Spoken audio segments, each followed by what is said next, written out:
ईद का जैसे दूसरा दिन शुरू हुआ तो लोग अपने कामों में मगन हो गए और एक बूढ़ा जिसे सरदार ने ये जिम्मेदारी दी हुई थी कि उसने दूर दराज के इलाकों और गांव वालों का मुकम्मल मुआयना करना है कि कौन किस हाल में ईद को गुजार रहा है। वो बूढ़ा खुद को बहुत चतुर समझता था। उसने सरदार का हुक्म मानते हुए दूर दराज के इलाकों में घूमना फिरना शुरू किया और अपनी ईद मनाने लग गया। उसे सरदार के हुक्म की कोई भी परवाह नहीं थी।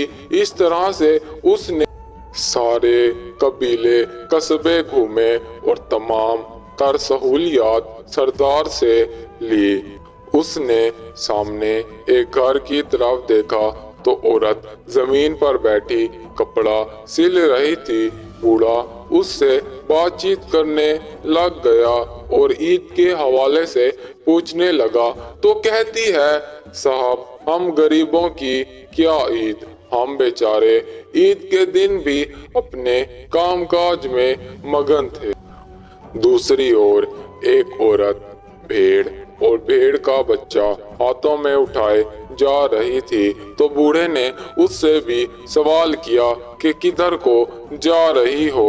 तभी उसने भी बताया कि मैं इन्हें बेचने जा रही हूँ, हमारे घर के हालात बड़े खराब हैं। बूढ़े के उसी वक्त दिमाग में एक बात आई। बूढ़े ने कहा कि ये सब तुम इस औरत को बेच दो जिससे तुम दोनों अपनी मुश्किलात से उबर सकोगी। वो औरत कहने लगी कि मेरे पास इसे खरीदने का कोई रुपया तक नहीं है। बूढ़े ने सरदार के दिए हुए पैसों को निकाला और उन्हें खरीद लिया। उस बूढ़े ने कहा कि मैं ऐसे कैसे तुम पर एतबार कर लूं, तुम्हें भी मुझे कुछ ना कुछ देना पड़ेगा। तब उस औरत के दिमाग की बत्ती जली तो उसने कहा कि ये पीछे सारा घर मेरा है और ये घर मैं तुम्हें देती हूँ यकीन दिलाने के लिए। तब उस औरत ने बूढ़े को कुछ कागजात दिए और बूढ़ा उन्हें देखने को लग गया। बूढ़ा उन कागजात को देखने के बाद उसे कहा कि ठीक है। उसके बाद बूढ़ा वहां से चला गया और अपने दोस्त को खुशखबरी सुनाने लगा, आज मैंने कम पैसों से बहुत ही ज्यादा कीमती चीज खरीदी।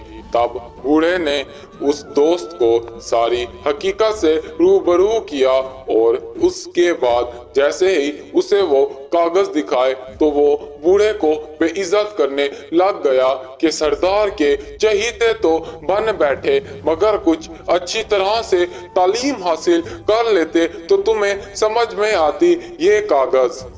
बूढ़ा वहीं पर बौखला गया क्योंकि कागज के नीचे जहां पर अंगूठा लगना होता है उस औरत ने बड़ी ही चालाकी के साथ वहां पर अपनी उंगलियों के निशान लगा दिए जो कि खराब थे, जिस वजह से सरदार ने जब अपने दिए हुए पैसों का हिसाब मांगा तो बूढ़ा देने में नाकाम रहा और अपना ओहदा गवा बैठा।